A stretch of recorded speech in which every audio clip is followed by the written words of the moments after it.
Well, we're joined by Kapil Dev on SportsvibeTV. In my mind, one of the greatest cricketers the game has ever seen. The first question I want to ask you, Kapil, is what's happened to the great all-rounder? Because when you were playing, you were pretty special, but you weren't the only one, were you? There was Botham, there was Imran Khan, there was Richard Hadley, and you were all very, very fine bowlers and fine batsmen. I think more than that, the media made it like that. When media made a competition among all-rounders and things like that, then it became much bigger. Luck would have it, we all played almost at the same time, maybe a few years, ups and downs, but we played at the same time. So everybody got a chance to, see, who's doing what, and all four of us, almost, we were similar type of cricketers, come out. It's just stroke of luck. The all-rounder is a very useful person to have in a team, though, doesn't it? Because it gives you an extra bowler and an extra batsman in one player. And you've got to be good enough to bowl and to bat as a high level. But if you can, Flintoff was a good all-rounder, and England have missed Flintoff since he retired. So there's still a very good reason to have an all-rounder if you can find one. I think if all-rounder, basically, can you win a match on your own as a batsman, on your own as a bowler, and that is the best, all-rounder, best thing about all-rounder, and captain will love to have that, because you get extra option go with extra bowler or go with extra batsman, because one player can fill up two positions. That's why for any captains, it's the best thing is to have an all-rounder. Flintoff was definitely a very brilliant all-rounder. Had he played during our time, all of us, he would have been very high on the list. Unfortunately, he also met with a lot of injuries. Right? And another player, South African, Jack Callis. Jack Callis, yes. I think had he played during the same period, the story would have been much, much bigger. So I thought we did have a great all-round in recent time, but you have to be a very, very solid and complete player who can win on his own. India, until very recently, were the number one team in the world. They're struggling a little bit at the moment, and I guess, Kapil, it's because Sehwag, Dravid, Sachin Tendulkar, VVS Laxman, maybe even Gambhir, Zahir Khan, they are all getting close to the end of their careers. And does it worry you? I know there's some tremendous young talent in Indian cricket, but it looks like you may be losing some 3 or 4 fantastic cricketers all around the same time. Yes, it's a sad part.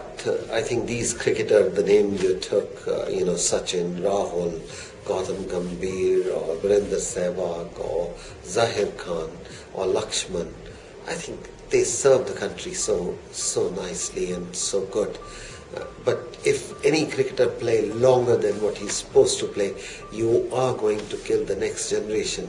And when you kill the next generation, you're not killing one, you kill two generations, because then the gap will become bigger and bigger. Nobody can spend a mind game in that. And I personally feel these big cricketers, the name we've taken, they must play more domestic cricket to play with the next lot of cricketers who are going to come and play.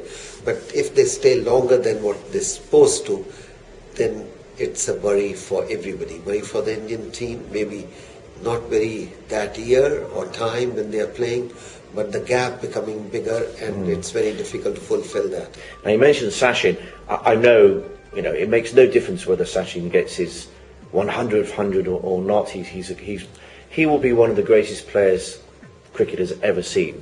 And besides, I think what is he on now? 52 Test centuries. Something like 49, that. Whatever. Do you think it bothers him particularly? The rest of us will this be the time he gets his 100? Because I would have thought, being Sachin Tendulkar in India, he's had pressure all his life, hasn't he? So what different if he doesn't get 100? I don't think so. There's any different in my mind, but I can't speak for Sachin because he is his own. I think modern days some cricketer can play for 23 years under such pressure, a pressure of the country where he's playing. In India, for him, the pressure is every day. Going out to eat is a pressure, training is a pressure, traveling is a pressure. So I think he lived with that pressure. And again, you said it rightly, 100 is not going to change anything, but it's going to change a lot of books in that. I think history is such a thing where you love to talk about that. And if we make 100, people will point a finger and say, well, this is what happened. But sometimes it doesn't happen also. It's a great thing like Don Bradman.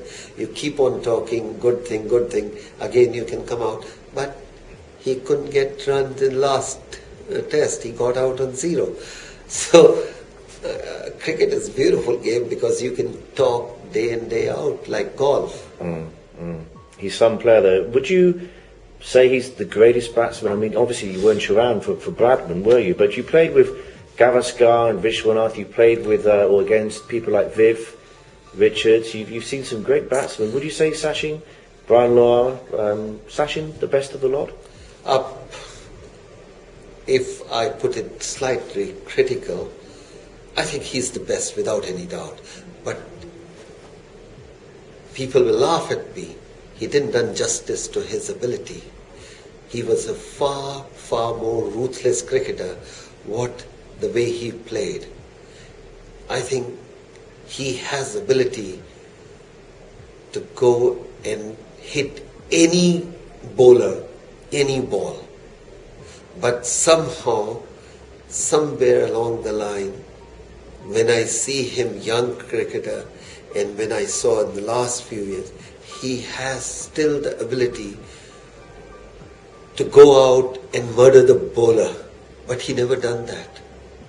As a cricketer, I feel he haven't done justice to his own talent. He's so good. He's so good that everything he's achieved, he's not quite good enough for a man of his talent.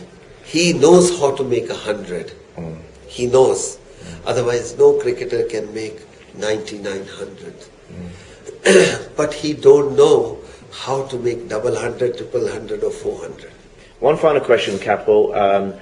DRS, that's the big issue at the moment in cricket. We've seen 1,000 LBWs given in the recent series between Pakistan and England.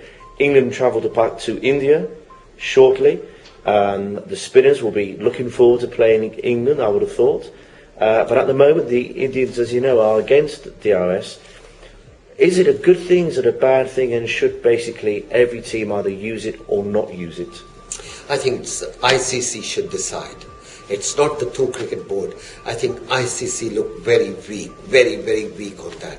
You make a rule for everybody the same. If you have the technology, you put your foot down.